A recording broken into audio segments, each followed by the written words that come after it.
Good afternoon. Today is Monday, the 5th of February 2024, just after 1 o'clock. Welcome to UK Column News. I'm your host, Brian Gerrish, and we're delighted to have with us from the Netherlands, Alex Thomson, and we've also got Mark Anderson from the United States. So, as our audience will know already, a few gremlins, but we're pleased to say we've got all the streams back online.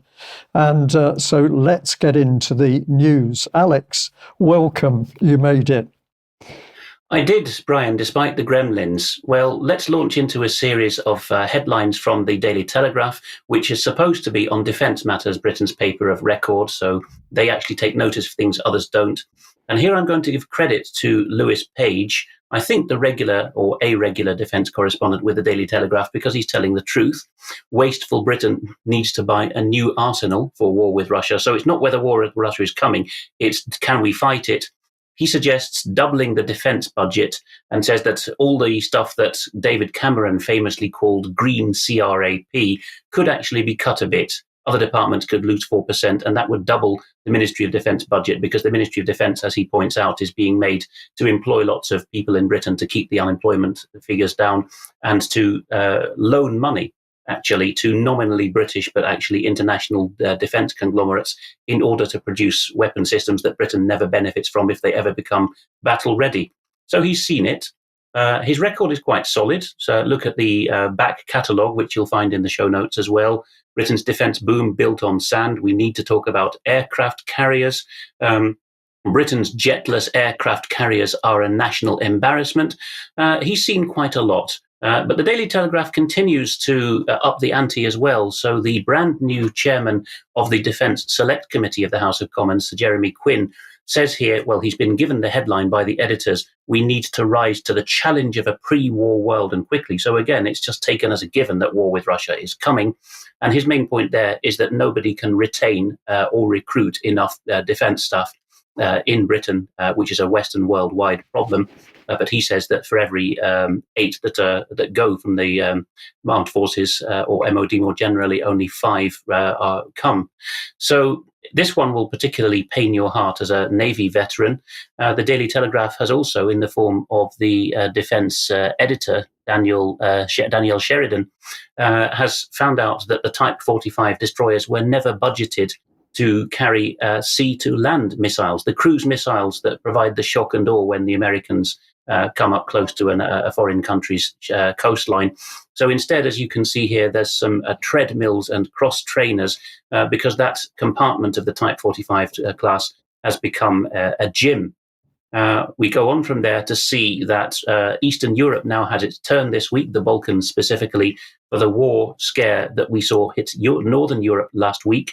MENA FN reports that residents of Romania have been warned by the Chief of General Staff, the gloriously named General Vlad, that war with Russia could happen at any time.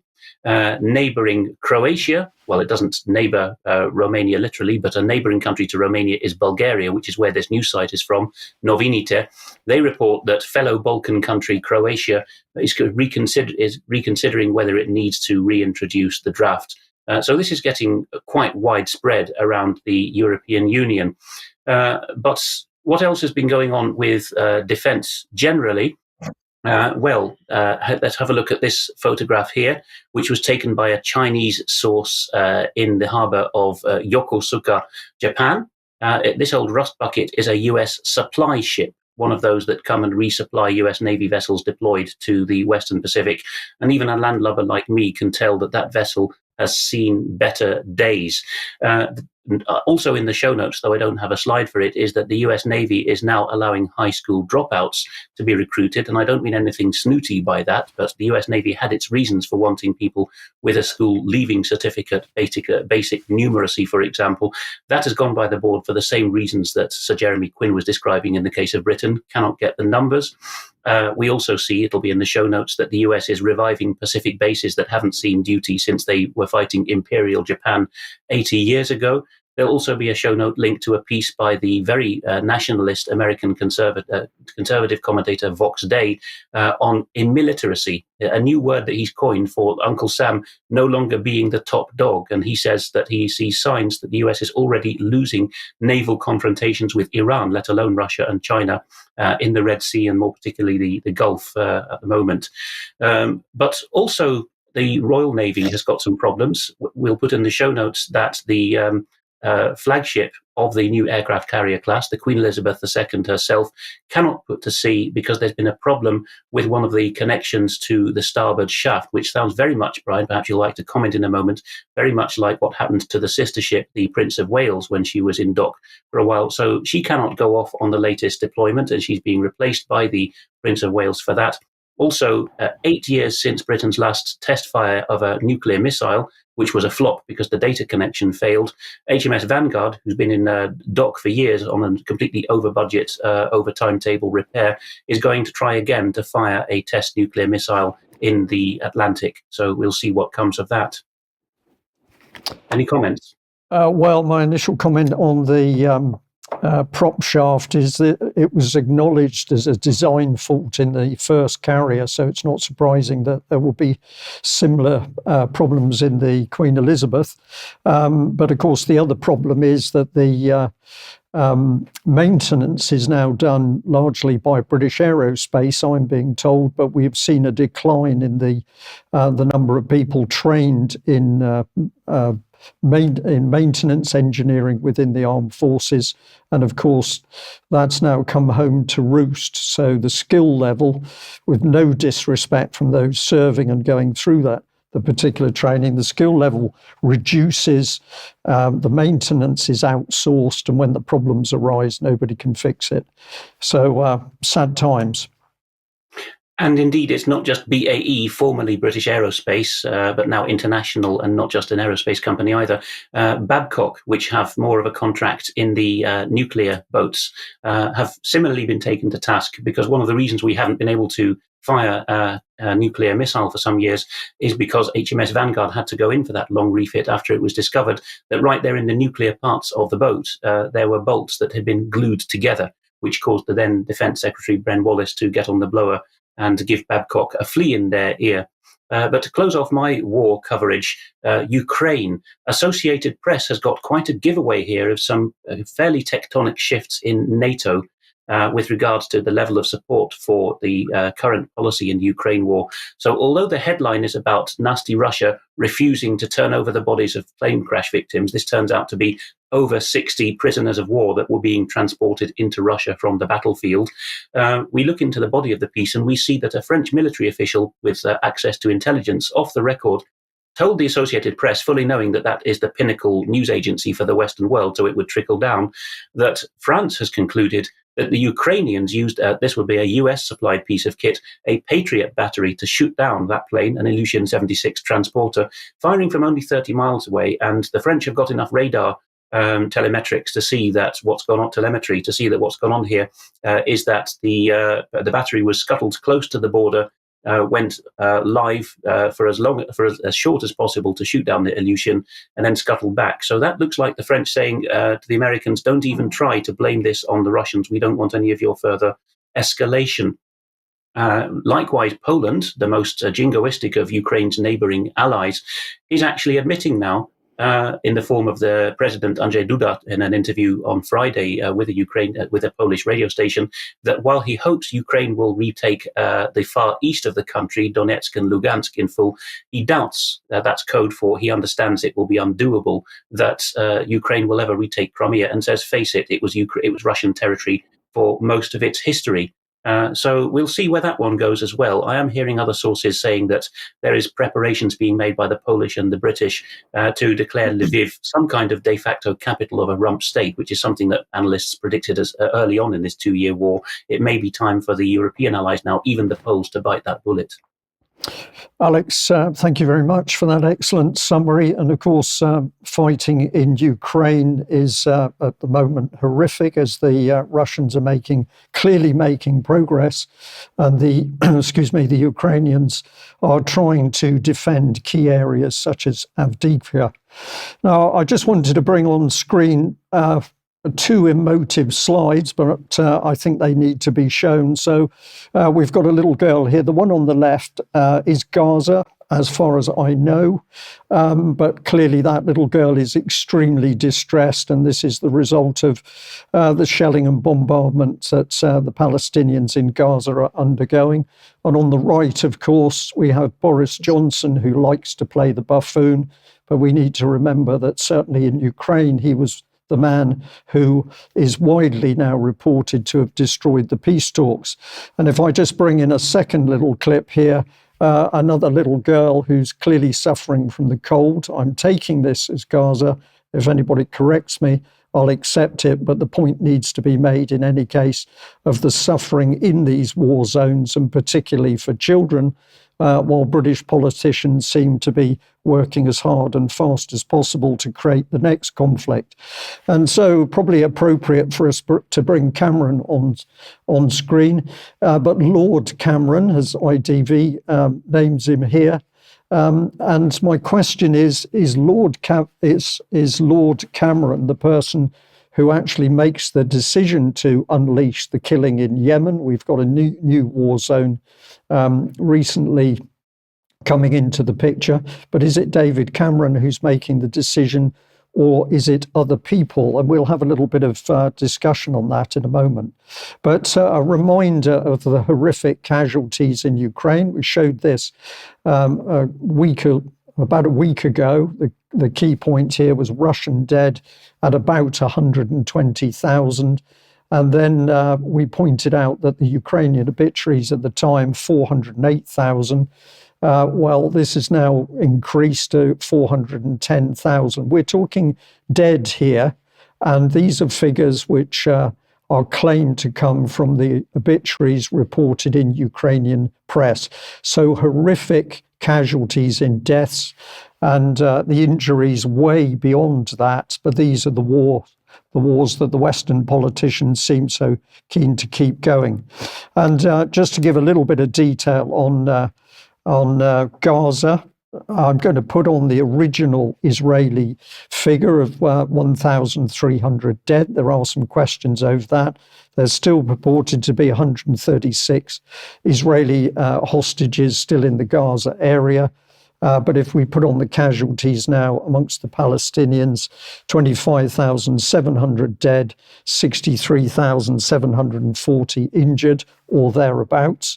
And if we look at the arrow there, I'm indicating the fact that on this UN statistical infographic, of course, the Israeli-controlled fence around the Gaza Strip is indicated there, and this is where the civilians have no possibility of escaping the bombardment which they're currently under.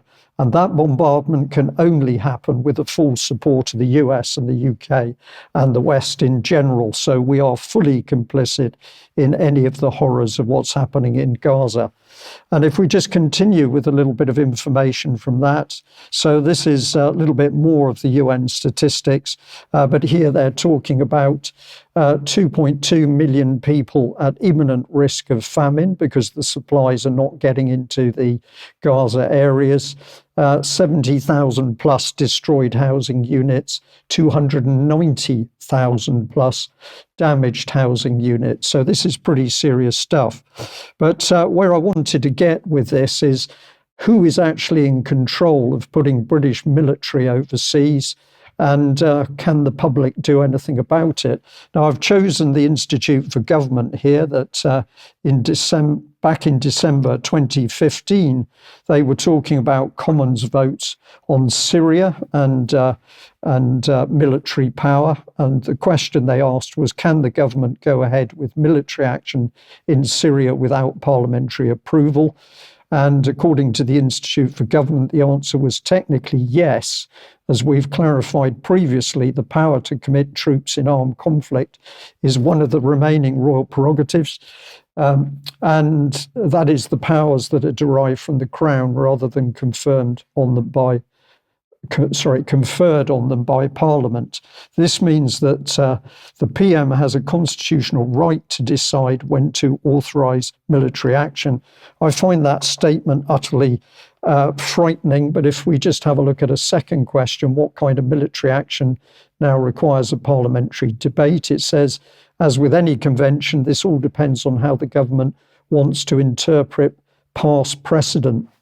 Alex, if I may, I'll just ask you about this. I find it extremely worrying that we now have politicians who are clearly out of control in how they conduct their business and try and run the UK, but those same politicians are able to start wars overseas and to foment wars by pumping in special forces and or weapons systems. Is there any way that we've got to stop what these politicians are doing, do you think? There is, and you can find chapter and verse on what to tell your MP to do in Philip Ridley's piece, which is still in editor's choice on our front page, entitled War Powers. Because what happened here is that a librarian called Claire Mills at the House of Commons Library has erroneously briefed members of Parliament that because she took a snapshot of the current statutory scene, she's concluded that, there's this hangover called royal prerogative, something like Henry VIII powers, and the Crown is the Prime Minister as far as she's concerned, and the Prime Minister can just do so because he's got the King behind him. Tosh. There's a constitutional settlement before the United Kingdom existed, 7 years beforehand, the Act of Settlement 1700, and Philip Ridley goes into a great deal of detail there on how Parliament has got war powers that have been put in treaties and constitutional statutes down the centuries.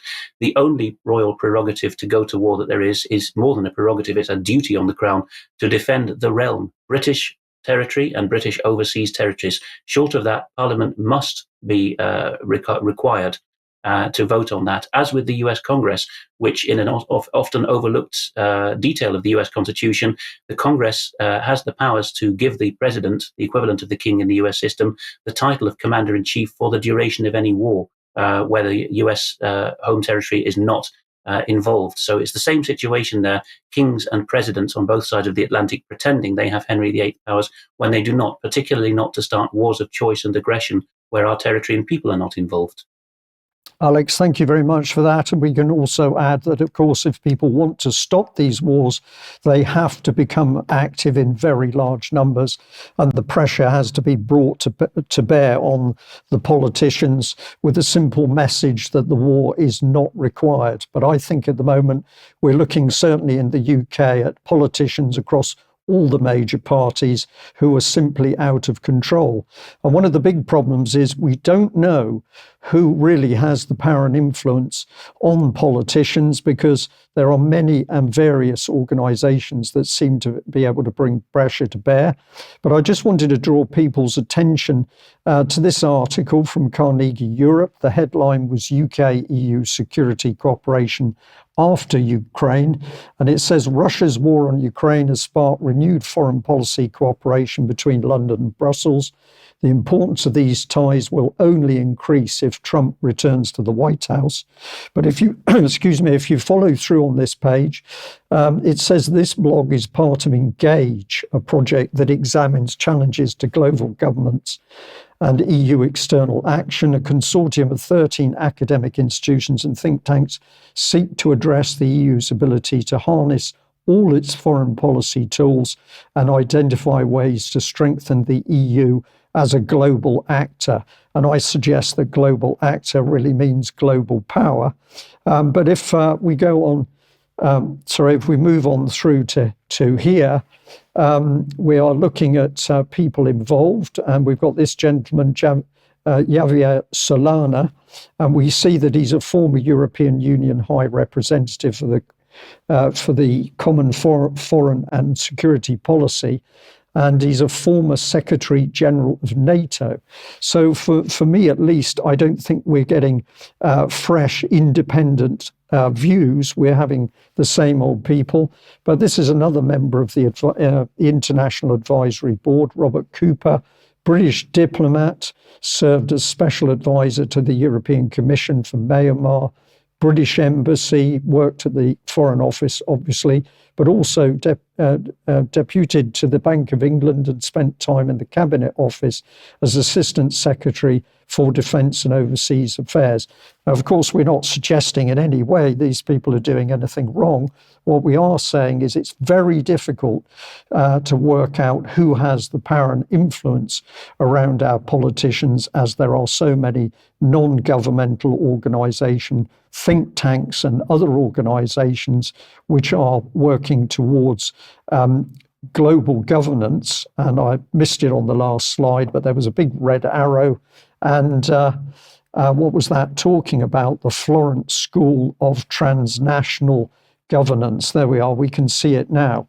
So many of these people are involved clearly in efforts to remove us from basic control over our own countries and to move us into transnational governance, where there will effectively be one world governing body. And that's probably a very good time to bring in Mark Anderson, because, of course, you've been warning about this rise of a one global government for many years. Mark. Thank you, Brian. Good day, gentlemen. Yeah, a good example of that, of course, is the U.S. southern border. I'll kind of get a cornerstone for my discussion here today by stating that the U.S. will go to any length to intervene globally anywhere if it thinks that economic interests are at stake or whatever it might be. It's an interventionist state until we're told otherwise. But when it comes to its own border, the United States is suddenly non-interventionist. That is, the federal government will only intervene to keep the border open, not to secure it and defend it. Completely counterintuitive to any notion of national sovereignty. But when you look at the whole picture, it makes total sense.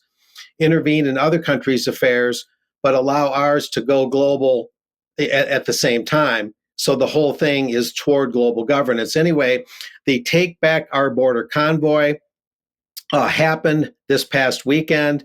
One was pretty close to me. I couldn't quite get there in person, unfortunately. It was in a city called Quemado, Quemado, over by Del Rio and Eagle Pass, which is one of the most active areas for illegal entries over the southern border. And it also happened in Yuma, Arizona, and Southern California. So there were 3 convoys over the weekend, and I was in touch with Anson Bills, the organizer of the Texas one, to get most of my information for today's report. I mentioned it last week that this was coming up. Anyway, we have a conceptual video that kind of shows the spirit of the thing. Their website is takeourborderback.com, and I've got a bit of an exclusive after this short video on what's coming up later in the year. But let's watch this video, and it kind of expresses the spirit of the event.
that short dramatic video noted that this started January 29th and it concluded February 3rd. And this next slide, it just shows an idea of what it looked like aerially. I couldn't get the best photo for aerial right away. It's kind of a short video, TikTok. We're looking at it without sound. Take Our Border Back rally, Quamato, Texas, drone footage, and it shows that there was quite a turnout. Anson Bill's my main source, who's a former oil field worker and former U.S. Army. He said that the Texas truck and car convoy was 5.5 miles long, and the attendance over the weekend was about 2,000 people. I asked him if there was any appearances of agent provocateurs, federales that might try and stir up trouble and then try and discredit the whole movement and the rally. He said all that happened was Friday night and Saturday morning this past weekend, some people dressed as white supremacists, if you want to call them that, were there making a lot of racket with a bullhorn and other means trying to create noise and distractions and disrupt the event. But the police were called both times, Friday night and Saturday morning, within about an hour roughly, and the police broke the whole thing up. And so there wasn't any further disturbances, according to Anson. And also, he noted that it appeared, we can't prove it, that those posing as white supremacists may have actually been the far left agitator group known as Antifa. So they're still looking into that. Now, in this next slide, it shows Anson Bills with the dark cowboy hat on. In the upper left photo, excuse me, he's with U.S. Congressman Keith Self, just like it sounds, SCLF, a Republican from Texas's 3rd Congressional District. And then on the other photo is Anson Bills, the organizer, again in the dark hat, with Sheriff Brad Coe. And he's the Kinney County Sheriff in Texas. He's been one of the bravest sheriffs, and he's been credited with really getting Texas Governor Greg Abbott off his arse. And they're the first ones to use that language to really get involved and get Operation Lone Star going and defend that border. I've reported before here on UK Column several times that people are rather upset. Some people are rather upset with Governor Abbott, thinking that he might be throwing the fight. They want him to get serious, and that was part of the reason for this rally. But I'll mention, before we get into some stats briefly, that Anson Bills told me that this was a convoy that became a Christian revival meeting.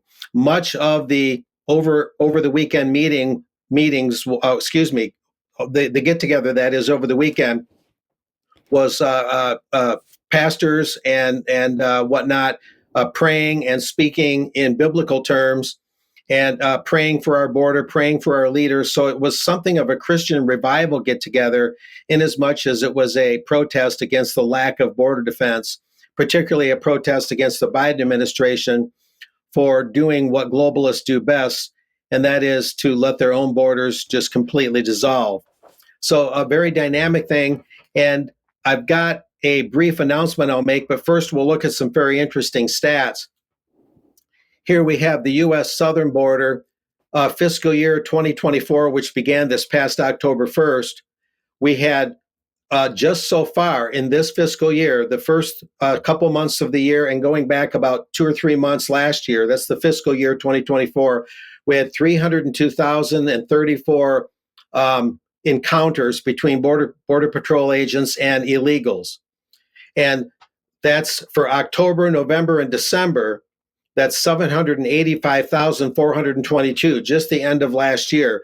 Fiscal year 2023, 2.47 million encounters with illegals. Fiscal year 22, 2.37 million. Fiscal year 2021, 1.73 million. We'll move on from there. And what we have, what's also interesting, is we don't know much about the northern border. And we'll mention something here. Nobody talks about the northern border. Fiscal year 2021, the monthly high was almost 5,000. The year total was over 27,000. Fiscal year 2022, the monthly high was 15,260. That's the highest month of the year. The year total, 109,000. In fiscal year 2023, the monthly high, the highest month in that fiscal year, was almost 20,000. And that total for that fiscal year was 189,402. So the northern border, which is often ignored, Brian, has some rather unsettling numbers, though they're nothing like the southern border. And that's the main thing. I'll conclude by noting that according to my research and those that have been involved in these convoys and others, it's not just the image on the left, the migration and 2030 agenda of the Office on Migration of the UN that's behind this, but partly it's also a UN document published in the year 2000, Replacement Migration. Is it a solution to declining and aging populations, literally redistributing people because of dwindling populations? So there's lots of dynamics at work, Brian, but that's the main thing. A quick announcement is that in April, they plan on having more meetings and smaller kind of convoys to keep the momentum going, here in Texas mainly. Mark, thank you very much for that. And what an incredible state of affairs that the American military the American military is prepared on a vast scale to operate overseas at the moment, and of course is bombing heavily in Yemen. But the US apparently cannot defend its own borders. So we have this conundrum between the aggressive action of America overseas, but apparently when it comes to home defense, this can't be done. And to me, this says, of course, that actually this is internal policy, which is designed to confuse the US public in a way that migration problems here in UK can confuse the UK public. So what are we dealing with? Are we dealing with a lack of common sense, or are we dealing with a globalist policy to promote that migration in order to break down the nation state? And I believe it is that latter. Alex, we're having a fun day today with the news, so welcome back. And I think you've got some interesting news from Europe to impart. Indeed, and just a closing thought on what you just mentioned there, Brian. The most poignant or bathos-laden of those incidents that of the kind you referred to is that the Arizona National Guard had a not insignificant number of troops injured on the Jordan-Syria border recently in that kerfuffle around Al Tanf military base, at the same time as Arizona is being invaded in the way that Mark covered. Well, here, and I apologize if people are listening in audio only, that you'll only hear some pounding music. It's not original audio soundtrack, but you'll see some footage now of what happened last Friday when farming protests reached the gates of the European Union. You'll see that they were, at least on Friday when this footage was taken, the 2nd of February, they were being given the kid gloves treatment by the Belgian police, perhaps because someone was lent on. So this is footage from last Friday.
So an exchange of chockies from the police to the farmers for flowers from the farmers to the police. This, of course, is regarding the green agenda more generally, the Green Deal and its various spin-offs at the European Union. What you saw there was on the edge of territory which enjoys diplomatic immunity, but even that area of the EU's territory outside the European Parliament and other institutions is, of course, the obligation of the Belgian Federal Police to protect. These protests have spread, but the curious thing is there's not that much coverage of it, even in the reliable alternative media. We know that they've reached Lithuania, Greece, right down to the tip of Italy. And so there's a general malaise now, which is spinning out from Benelux, France, Germany, where the farmers have been hit hardest with regulation, right through to the southern and eastern periphery, where you'd think that the more agrarian economies there are more farmer friendly. Now, I'm usually in Brussels midweek, never at a weekend, so I cannot attest to what's happened over the weekend, but a trawl of the sources this morning suggests that very little else has gone wrong since Friday the 2nd. What happened there, this is from Thursday, the 1st of February, is Nieuwe Oogst, the Dutch Farmers Journal, reports that the mood was turning uglier on Luxembourg Square, which is as close as you can get on public or Belgian land to the European Parliament buildings, because some were trying to storm the barricades. And it seems that one of the victims of this was the statue of the British-Belgian 19th century industrialist John Cockerill, whose statue was toppled in the middle of Place du Luxembourg, not because he's a particular villain in their eyes, but simply out of annoyance. And this is all at the edge of, on the margins of a large European Union summit that's taking place, because at the end of the 5-year period of both the European Parliament and the European Commission, which both end this summer, and then there's elections, the question is how much agenda will be rammed through. So the farmers seem to think that before things get busy with planting in mid-March, now is the time to be out night and day. But I just stress that, as with the reports of empty shelves from Paris and Brussels, both of which cities I was in last week, there's very little of that to see on the ground. And in fact, going to the railway station in Brussels to get to Paris last week, I did see the flashing yellow lights of tractors massing to go to Luxembourg Square, being escorted courteously by police. But there was very little of the argy-bargy that you read about. So if you see footage of live from Brussels riots or live from Paris empty shelves, don't necessarily believe it. And I'll do what I can to redress the balance in reporting, although I'm just one individual. Now, what's happening in the Netherlands? Somewhat concerningly, the mayor of Amsterdam, Mrs. Halsema, Femke Halsema, who's from a radical left-wing party, which was an amalgamation of communist parties originally, although she is not really a communist by background, is reporting to the world now, this is from The Guardian at the start of the year, that she's so concerned about the Netherlands becoming a narco state because the mafia controlling the real estate and the lawyers to sink in the profits of their drugs trafficking. And of course, they tend to use Dutch airports and marine ports to land South American cocaine for distribution. She's so concerned about that she thinks that the solution is regulation and decriminalization. Dutch customs reports that cocaine seizures have gone up to 60 tons nearly, mostly in Rotterdam. I visit the areas affected often, and I speak with the customs officials. It's a cat and mouse game that they can hardly keep up with. They're managing. Down in Belgium, where they also have major ports, notably Antwerp, it's nearly twice as much that's being seized. Even smaller ports like Vlissingen, sometimes known as Flushing in English, which gave its name to the borough of, or the district of New York, are similarly affected. The trouble is, though, that Mrs. Halsema has gone on to do this, speaking to the Dutch financial title Financiële Dagblad, which is really just a quality general paper now. She says that the whole idea of a war on drugs is, quote, perverse and counterproductive. So she suggests, although that she wants safeguards, she says, for children not to get anywhere near cocaine, that cocaine should be a regulated market, because she says, basically here, face it, the war on drugs failed. People want their jollies. You're not going to stop them. I speak to a lot of Dutch urban policemen and police chiefs sometimes, and they say the same thing. But it's all about culture, because down in workaday Rotterdam, the Moroccan origin mayor, who's from a very strict Islamic background, actually, has been a stickler for law and order. And he is repulsed by the idea, even though it's his city, which is the port where most of this cocaine is landed. Likewise, in Antwerp, the Flemish nationalist mayor, Bart de Wever, says he absolutely doesn't want any regulatory change. So, the consequence could be, of course, that cities like Amsterdam, with the global mayor agenda and the Parliament of Mayors, could actually decide that they want to form what Mrs. Halsema was already calling a coalition of the willing, and declare in their own right that certain cities are sanctuaries for anyone who wants to have a shot of whatever takes their fancy, or a snort of cocaine, with all the misery that will result in.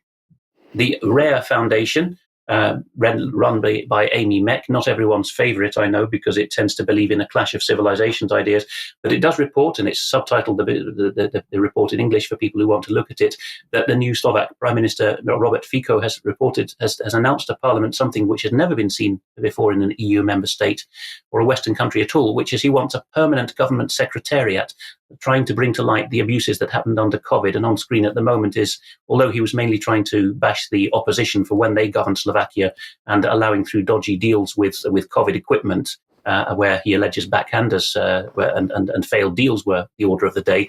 What's on screen at the moment, he is actually talking about the vaccine damage as well and that cardiovascular causes. So a head of government in a European Union member state has actually said that he's going to institutionalize the inquiry into that now. We reported previously on C.J. Hopkins, an American comedian who was prosecuted in Berlin for allegedly trivializing the Holocaust by means of this book cover that he brought out about the new normal Reich. And we reported at the time that the judge scuttled out of court wearing an FFP2 pig snout-like mask because she was so concerned about publicity because it was such a ridiculous trial. Hopkins is now going to have his acquittal appealed by the German prosecutor, whom during the first trial he reported looked like he was high on speed. He's pulling no punches. He says here that the judge really just had to acquit him because his argument was, you are totalitarians, and if she'd gone ahead and convicted him, it would have clinched the argument, which is probably why in her summing up, she says, you're a nasty totalitarian yourself, and my acquitting you here shows that Germany is not totalitarian. Well, the prosecutor wants another bite of the cherry. He correctly says, Mr. Hopkins, that cases like this are not meant to go to trial. He draws parallels with his native US, where plea bargains are often cut by aggressive DAs in the hope that people will just be intimidated and not face the trial. But Hopkins is standing his ground. He says in a tweet that he only got acquitted because he's an American. He had enough money to pay a good lawyer. And because he's an American as well, he was able to get international mainstream media coverage. Many German dissidents, of whom there are legion, he says, cannot do that. I think he's right. What else is Germany doing in the tyranny stakes? Well, the former head of the German equivalent of the FBI or MI5, in fact, the immediately past head of that agency, the BFV, has now been told he is under surveillance by his own old people, his own agency. And this is just too long to do any justice to. You must read this by Eugippius because he's shown a lot of detail. What's gone on is that Maassen has managed via his lawyers to flush out the document they've got. He demanded it under Freedom of Information legislation, describing something more like a subject access request in British terms, all of the stuff they had justifying their surveillance of him. And in a nutshell, you might remember that there was this Reichsbürger movement, sovereign citizens equivalent, who got raided a couple of years ago, deeply penetrated by the BFE agency themselves. And all that the BFE were able to do on Mr. Maassen, their old boss, was to note down every time that one of these Reichsbürger said, Mr. Maassen's a jolly good chap. There was a supposed coup attempt under this Prince Heinrich XIII, but Maassen never replied to the letter. He knew it was instigation, never got anywhere. But really, all his comments about, I don't like the Greens, on screen right now, for example, in the original German, is they're quoting back to him as a reason why he should be surveilled. You once said the Greens are dangerous and they remind you of the Khmer Rouge and the Chinese Cultural Revolution. How naughty of you. But even things like there's no difference between the political parties. He made such a statement to the press once. That justifies putting him under surveillance. It's really too laughable, and I could go on, but time is too short. So that's the level that Germany has got to now. Its own spy boss is under surveillance for not going with the full agenda. Meanwhile, the supposedly politically neutral president of Germany, as distinct from the chancellor, Frank-Walter Steinmeier, has given a speech in which, here at the bottom of this paragraph, he says that the incident in Potsdam I reported last time, the alleged coup plot with the bugging of a clock, we now know, by the way, that seems to have come directly from the journalist collective. They were given a tip-off by that same agency, BFE, to go and bug the clock. But now, as a result of that, the January 6th-like scandal has hit. And so this gives the president the clout to say what was just on screen there. We cannot allow our democracy to capitulate, and we must stop these rat catchers. That is direct Third Reich-like language. So if I was in Germany, I might be the next one on trial for trivializing the Holocaust for making that comparison. To close off this segment, a couple of things from non-German tyranny. One is Austria. Epimetheus reports that Austria's constitutional court has, quote, devilishly, in his view, ruled that death is a human right. The question here, I'm just putting up the headings of his piece, is the constitutional court, just like France last week, is saying, we actually have a better understanding of the law than the Parliament itself. So we are now breaking the power of the law that stops people assisting suicides in Austria because it interferes with self-determination. Yes, you heard that right. Self-determination now means that you have to have a third party allowing you to kill yourself. So self means nothing there. As he points out, this will be used, the court ruling will be used to force Christian care homes to provide assisted suicide. And so he goes on to say that this will end religious freedom. And in a purple passage at the end, he says that the state will continue its assaults on Christians, the world's most persecuted religious group. This is unsavory and evil. The constitutional court of what's supposed to be one of the world's best democracies is enabling, in eschatological terms, the forces of death to gain the upper hand over the living. This is wrong on so many levels, it boggles the mind. You don't even have to be religious to see clearly where this will lead to evil. And we'll close this segment out with some coverage of some footage from Stockholm of people who've decided that the Swedish state-funded media, funded by an obligatory tax as in Germany, are not doing the things they should, that they're allowing sexualization, and quite a good turnout in Sweden.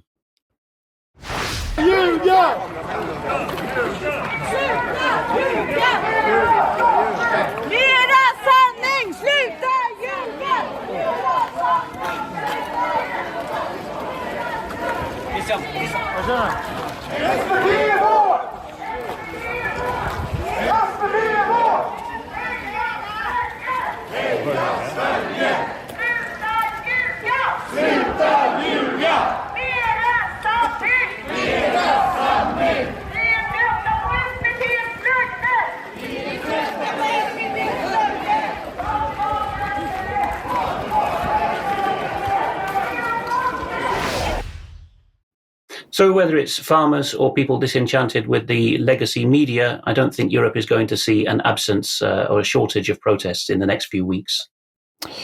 Alex, thank you very much for that. Well, serious stuff across the board, from cocaine to euthanasia, with Challenge the Green Party, or say that all the politicians are similar, and you're going to have the intelligence services tracking you.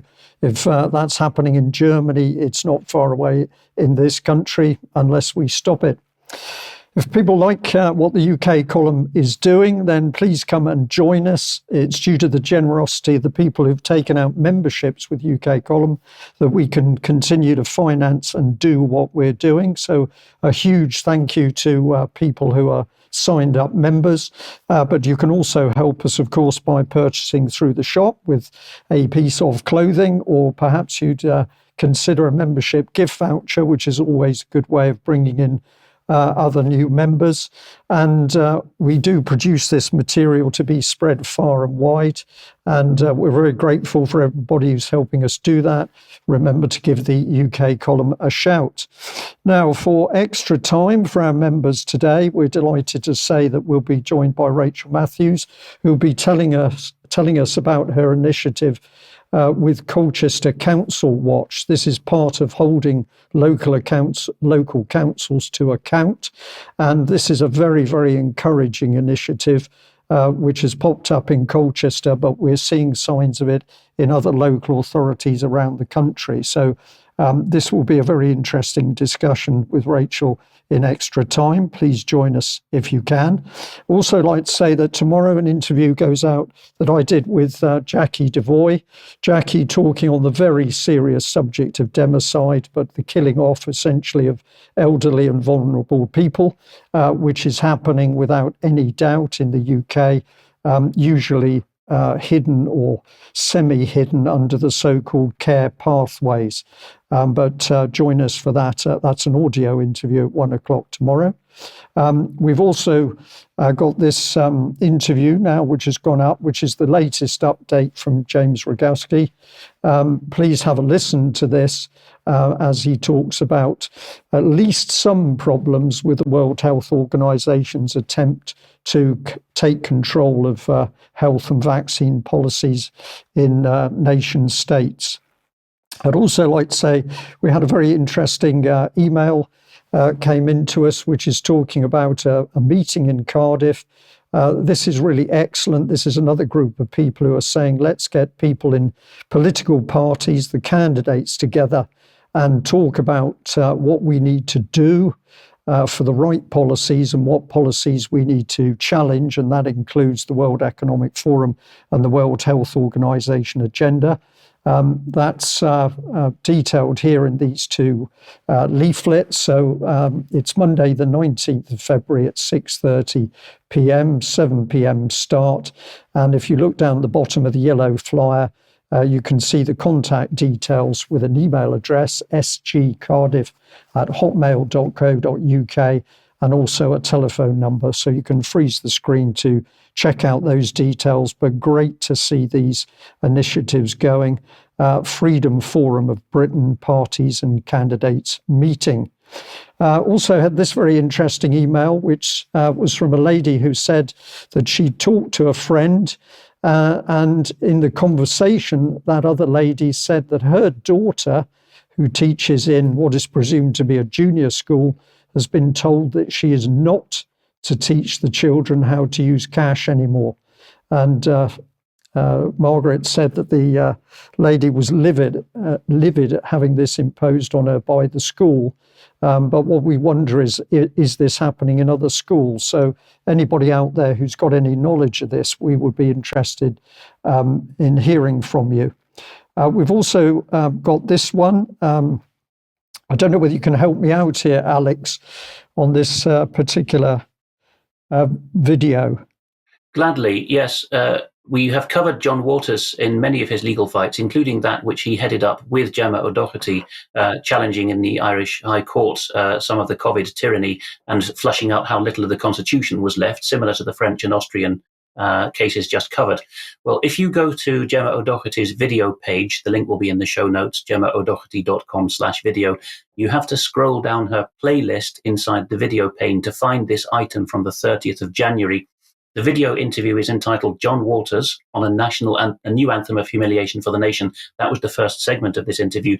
But if you zip to 1 hour 18 onwards, you will hear John Waters promising, and I'm sure he's right, to give the establishment yet again the fight of his life, because he's now being taken to court very tardily over supposed libel in a way that mirrors what's happened to Richard D. Hall and others, because he correctly, in my view, said that the reporting of the poor Indian lady who died because she wasn't allowed an abortion in backwards Ireland some years ago, that story was flubbed from beginning to end, and that actually the woman died because of medical incompetence, and that this is widely known. Well, the establishment has put one of the injured parties allegedly up to literally on the last day before the deadline, 1 year minus 1 day that the case was lodged. It's now coming to trial, and John Waters is going to give his best to flush out just how rotten the Irish establishment media are on this, which of course was the pillar that was used to bring in Irish abortion laws. Excellent. Thank you very much for that. Well, I'm going to move on to a segment here talking about the relationship between the UK and Israel. And what comes into my mind is something that I've used before, which is that if I look out into the eyes of our audience and I say, would the audience prefer me to be honest about what's really happening and what we think needs to be reported, or would they like me to be diplomatic?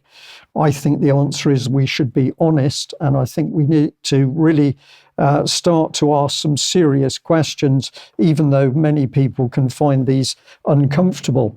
And the subject is the relationship of Israel with the UK. So let's have a look at a little bit of material here and just get an impression of why we are flagging up this relationship.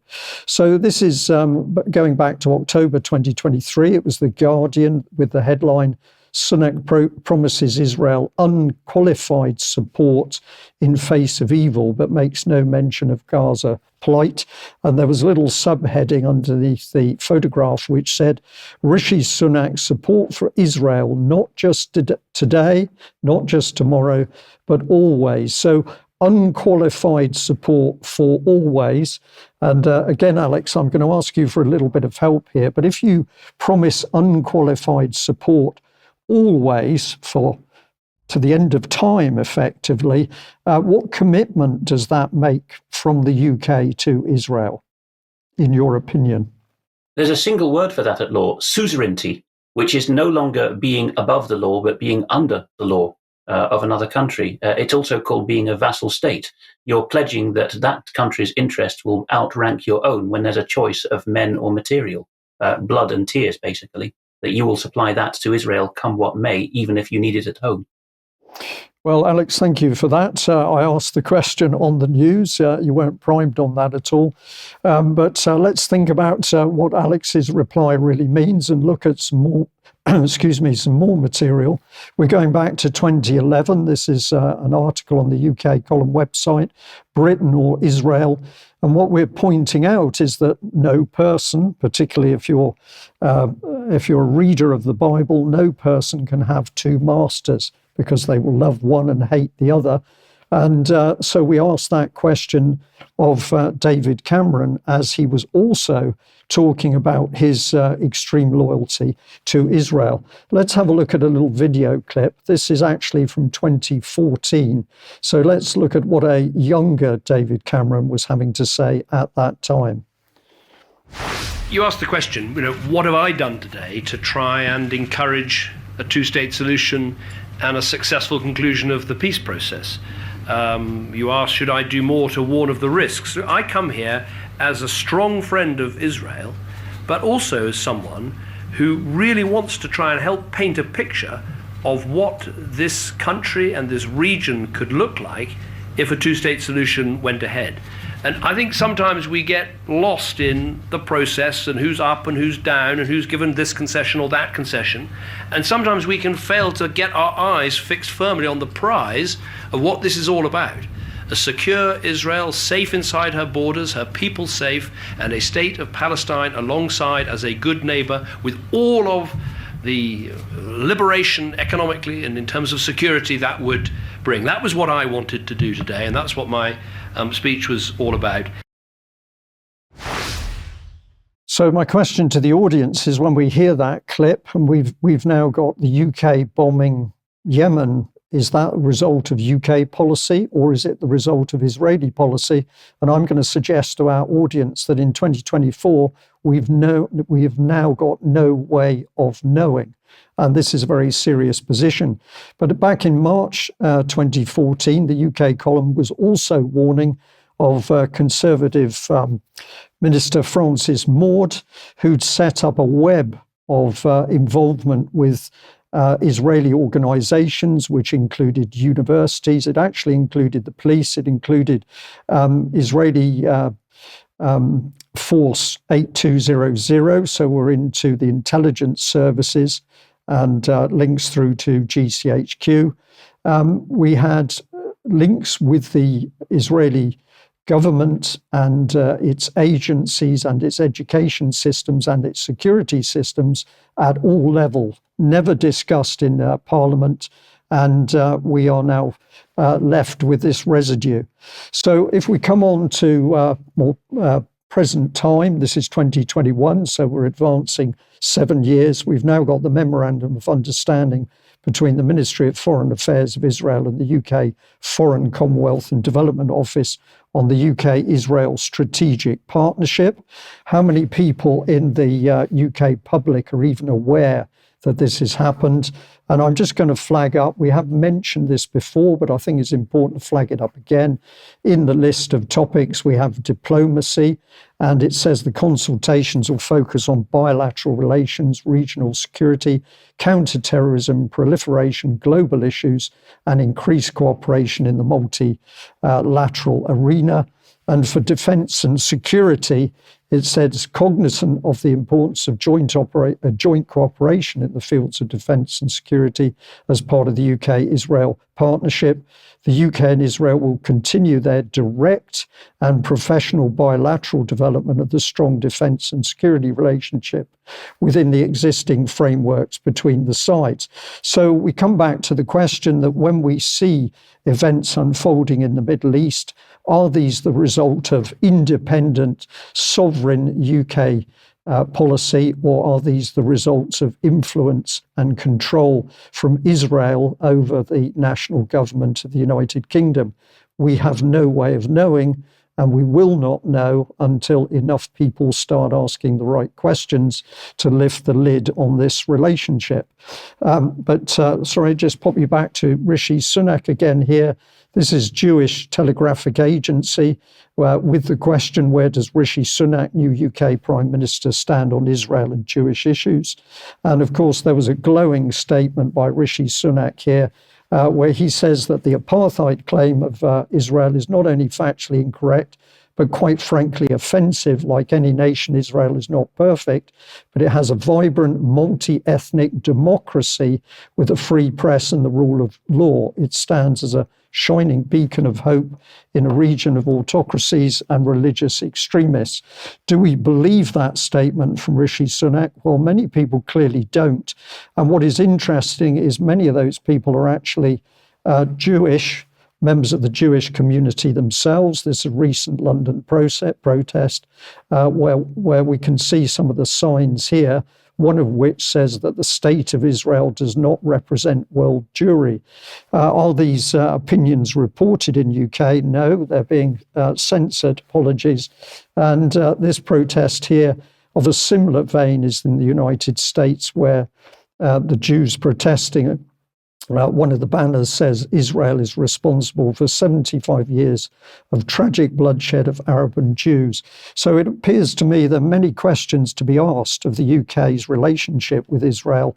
And I would personally like to see the major media outlets interviewing and questioning members of the Jewish community themselves to get their opinion.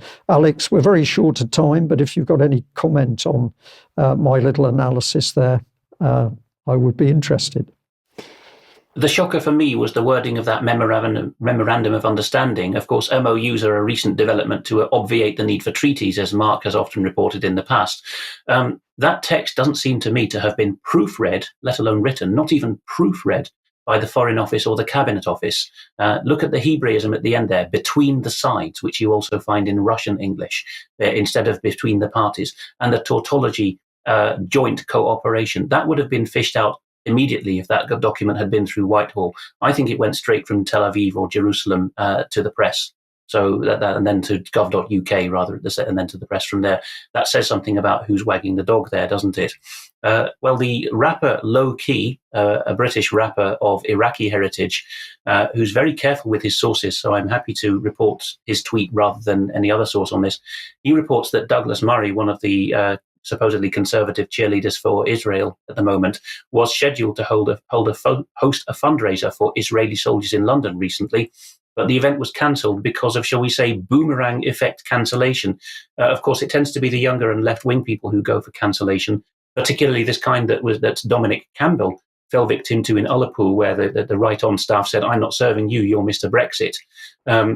But it can backfire as well, because Douglas Murray was going to go to this fundraiser, but the staff at the unnamed venue said they wouldn't even do it for triple pay. That's quite something.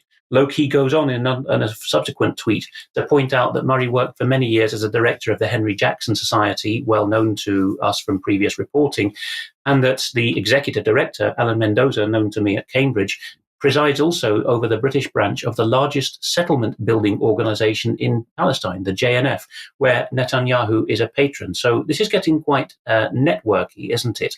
Now, Mr. Low-key has done a lot of interviews as well. I haven't got it in the show a slide, but in the show notes, you can follow an interview he gave to TRT World, the Turkish channel, in which he went into some detail, actually. I think that we do have that, but it's in the next slide's time. So park that thought for a moment. First, we'll see this. Israel National News Channel 7, Arutz Sheva, reports that actually something unexpected happened, another backfiring, really. The Biden administration, this only went through the White House, through the executive, not through Congress, decided to sanction certain Israeli West Bank settlers who were alleged to have done nasty things to local Arabs.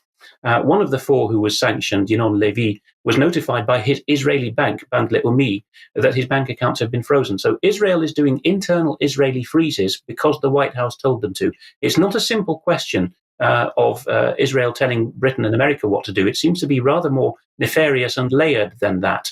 And a member of the Knesset, we heard Cameron addressing the Knesset in 2014 a moment ago, Mr. Sukkot, who used to be the executive chair of the Jewish Power Party, the clue's in the name, has stood up for this Mr. Levy and said, of course, from his point of view, this settler is the salt of the earth.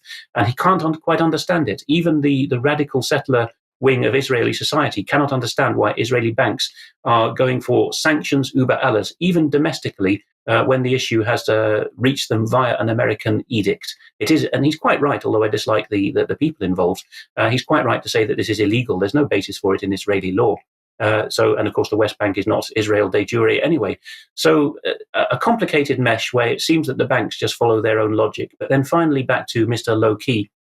Here, in the middle of this interview, entitled British Rapper and Activist Low-Key Unravels the UK's Israel Lobby, he points out this particular case of Lucy Fraser, who's now the Secretary of State for Culture, Media and Sport, that before she got any political jobs in Britain in the 1990s, she actually had an internship in an Israeli ministry after graduating. That's how ridiculous it's got.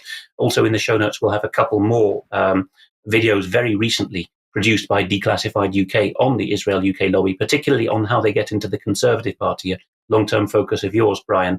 Look particularly for the interview with Peter Oborne, because he is, again, one of the few Christian conservatives who will join mostly younger, far more radical left-wing people in pointing out how unsavoury this is. Alex, thank you very much. And I absolutely take your point that we need to explore the relationship very carefully if we're to understand the intricacies and sensitivities of it. But clearly that needs to be done. Now, I'm going to say that we've overrun for time due to our technical problems at the start of the programme. So we will end the news now. And particularly as we've got a guest waiting to join us for Extra. So I'm going to say a very big thank you to our audience for joining us wherever you are in the world today. And a huge thank you to all those who are supporting the UK column with memberships, because it's your support that is keeping all of our work going. So a very big thank you to you. Thank you to Mark and Alex. And I look forward to seeing you in Extra Time in a few moments. Thank you. Bye-bye.